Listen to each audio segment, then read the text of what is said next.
लेकिन this is very unfair on Triprasad that आप लोग हम लोगों को अपने भाषा में कैसा लिखना है, कैसा बात करना है, वो चांस नहीं दे रहे। बहुत अनफेयर है। और तब आप लोग सवाल पूछते हैं कि त्रिप्रसाद नाराज क्यों है, दुखी क्यों है। ये बहुत अनफेयर है और ये पॉलिटिक्स नहीं है। बच्चे के क्लास 10 के बच्चे से पूछिए कि आप आने वाले जब आप 18 के होंगे तब किसको वोट करेंगे, उनका जवाब मिल जाएगा।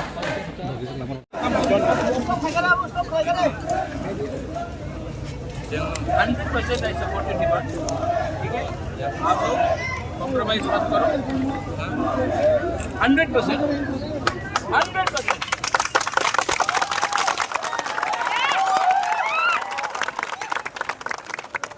और यहाँ में और मैं हम लोग का सबसे पहले अलायंस दिल से त्रिप्रसा के साथ है, उसके बाद कोई भी पॉलिटिकल पार्टी के।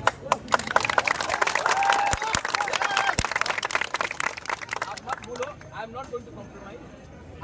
आप लोग रेडी है ना? कोई कुछ नहीं उखाड़ सकता अगर आप लोग मेरे साथ है।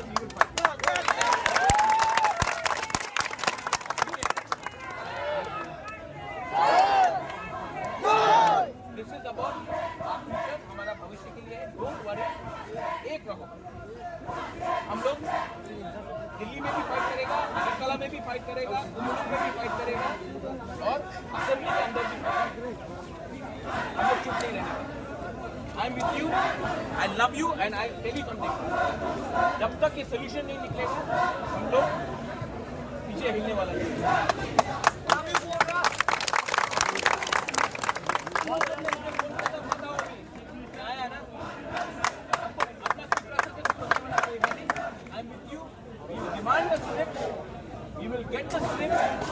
कष्ट करना पड़ेगा, लंबा फाइट होगा, लेकिन इसके लिए अगर सीपीएम हो, बीजेपी हो, आईपीएफटी हो, कांग्रेस हो, मोथा हो, सबसे पहले आपको त्रिप्रसा बनना पड़ेगा।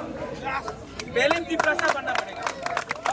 यहाँ में मीडिया लोग बोलता है थानसा क्या है, थानसा क्या है, इसको थानसा बोलता है। डीएसएफ भी है, केएसएफ भी है, महाराजा भी है। पहले वाईपीएफ पहले त्रिप्रसा बनो। पहले जाति के बारे में बात करो, उसके बाद पार्टी के बारे में बात करो। जाति नहीं रहेगा तो पार्टी का भी करके कोई फायदा नहीं। यहाँ में अपना आप लोग सब सीनियर लोग हैं, आप लोगों को भी मैं एक बात बोल रहा हूँ। पोस्ट पोजीशन का क्या मतलब है जब आपका बच्चा फेल हो रहा है? जमीन का बारे में बात करने का क्या मतलब है जब आपके पास पट्टा नहीं? डिमांड आ रही। Don't worry, I am with you 200%। John, you do it, I am there for you, full support 100%। ठीक है?